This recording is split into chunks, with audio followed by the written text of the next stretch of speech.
You don't do it by yourself, you do it by your deeds and getting the support of the people who help you to move forward. It's about justice, it's about passion, it's about integrity, and it's about being brave. Local 420 has always been an activist union. Nobody else fights like 420. I fight for everybody. I don't care who you are, where you come from, what your background. Local 420 gets involved in the community. They fight for the justice, the dignity of the members. So I think that's the most important thing, just knowing that you have a support system that'll support you. It really opened my eyes to what the union can do and what it can be. It was Local 420 that made me be the person I am today. All the knowledge I have gained, all the things I have done, all the things I have seen, it made me stronger.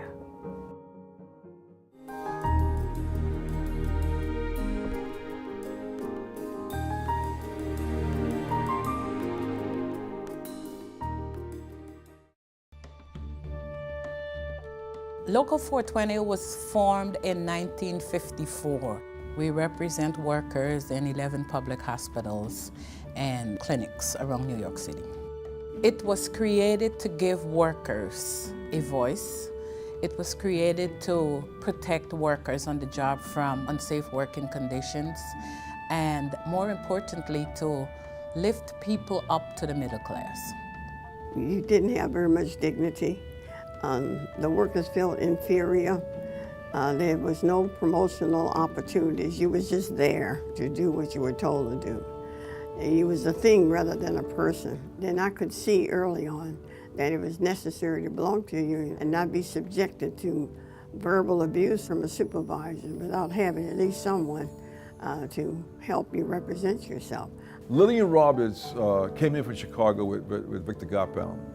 She had a lot of energy, a lot of leadership, a lot of vision. And in 1964, Victor Gottbaum said, why don't you organize the hospital workers? You got the background, and at that time they had no leadership. And Lillian organized those workers. She would fight in Albany, she would fight in Washington, along with AFSCME. She also did something which is very important. She believed in education. And I could see that just given the opportunity, they could do the same as anyone else, and I wanted to make sure that that took place. I also wanted to change the uniform so there'd be a whole different spirit. The nurses' aides was wearing a drab blue, was often called the maid. Because we was wearing blue.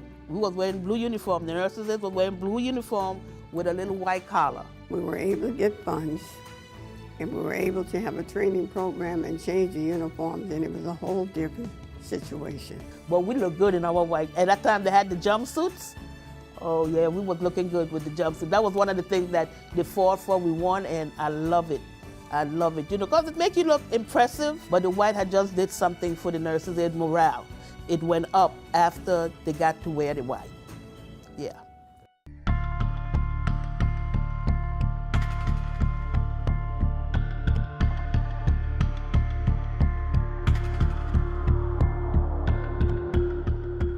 President Butler was one of the strongest presidents that you could ever meet.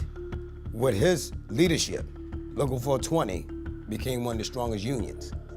When it came to the hospital corporation, and we had issues that related to collective bargaining or to working conditions, Jim was right there at the table, and he would pound that table. He would demand that we resolve these issues. And we came away with many victories. When you went to James Butler and you had a problem, he would try to resolve it, or if not, he would take it to the next level, even if he had to take it to the streets. We would, chant, we would march, we would hold up traffic. We did what we had to do. The mayor, city councilman, the assemblyman, the state senators, the governor, and the president of the hospital corporation, they feared him to a large degree. They knew that the buses were coming. I remember one evening, there was a big rain in front of the Sheraton Hotel, and Local 420 was there, making all that noise, singing, carrying the casket and the cross. The cross is to show that the burden that we're bearing, and whatsoever the problem is, we're gonna get it buried. And Jim Butler was there speaking and everything.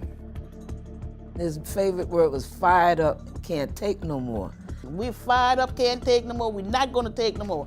And they would be singing with the choir, everything, and we will be marching and singing. We're not gonna take that mess like that. The brothers and the sisters gonna fight right back. There were so many people there. It was something to go to. The power was there, you know, all over the street, and people looking at you, you felt good. You felt good because people was like, yeah, go ahead, y'all, go ahead, you know. We also had demonstrations in terms of civil rights, in terms of Martin Luther King. We went down to Memphis, Tennessee. We fought for civil rights and human rights. And we fought for migrant workers against police brutality. I felt like I was going back to the roots of where my grandparents, how they fought for freedom, but we were fighting for freedom for our jobs. And today, the struggle goes on, and we still are fighting for dignity for workers and for respect. I became a shop steward in 1986 under the Butler administration, and quite frankly, it was Jim Butler that inspired me to be a part of the union because I heard him speak at a rally, and I just wanted to be as fiery because I already had a fight in me, but I didn't have a cause. I became president on May 12th, 2002, and Local 420 has given me that opportunity to make people's lives better, to be the voice of the underdog, to be the voice of patients, the underserved. I would fight the devil if it meant that it would do something good for my members or the patients that we serve. Carmen Charles brings to the union poise, elegance, and education. But when she has to, she's a street fighter, and she will come out swinging. She does not take no for an answer. She will fight, fight, fight to the end. It's like a mother figure, and no, that can't happen to my kids. So this is what we're gonna do. And I just loved her attitude from the beginning. She liked to get one-on-one communication with the members, and she also fight in the bargaining table for their benefit, and also she implement the respect and dignity. She's open and honest. She would tell you what you needed to hear, not what you wanted to hear. And she spoke from her heart. She demands justice. She doesn't like people to abuse other people. They abuse the power. You know how people they are managers, supervisors, directors, they like to abuse power.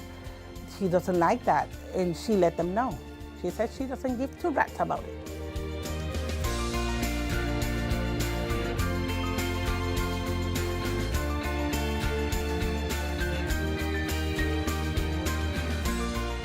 Brooklyn Central Laundry was a laundry located in Crown Heights, Brooklyn, that did all of the public hospitals' laundry. In the early 90s, Giuliani wanted to close it because the laundry was very old and dilapidated and it needed new equipment. Mr. Butler engaged the former city councilwoman, Una Clark. She was successful in bringing the resources they needed to upgrade the laundry, but it was always on the chopping block. So when Mayor Giuliani left, Mayor Bloomberg picked up that hatchet, and even though we put up a very fierce battle, we end up losing Brooklyn Central Laundry. The successful part of it was that all of our members were redeployed to other hospitals, so nobody lost their jobs. We signed people up to vote. We set up tables outside, and we've registered easily thousands of people to vote. You have the power in your pen. You have the power in being out in the street. You have the power in raising your voice to anything within your community that gets somebody to listen. For me, one-on-one communication. I like talking to people, but for the next wave of our union, they are very good at communicating through social media. When you're trying to communicate with people and you want to let people know what's going on, or you need to let them know that, there might be something that affects them, I can just post a status in 5 minutes that says, hey, listen, pay attention, the contract's coming up. It's another form of education. And it's important that as a union, when we're trying to educate people and we're trying to help people move forward, that we take advantage of every invitational opportunity to educate someone. The union gives an employee an opportunity to become empowered in the workplace. It gives you an opportunity to make something of yourself. Don't waste your time on other things. This is what they fight for us, so we could carry that torch. You may have some idea that you could bring to the table to help other members grow. I started to feel more confident in myself, and I started to understand. And it kind of gave me the confidence to give that to the next person. Just think of the generation after you.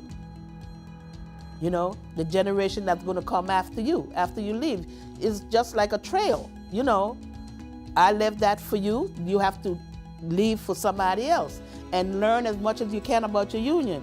There's a personal responsibility. When things don't happen, if you're not involved, you're accountable too.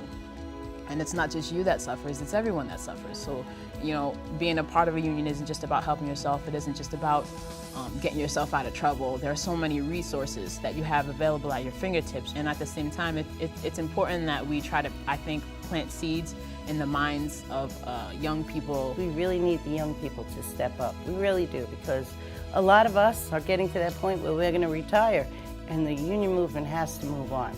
And I know that there's some with a lot of potential that would step forward, and they'll be the future. That's what I keep trying to tell them. The reward is promotions, careers, and staying put, analyzing where you are and where you want to go, and what around you can help you to get there.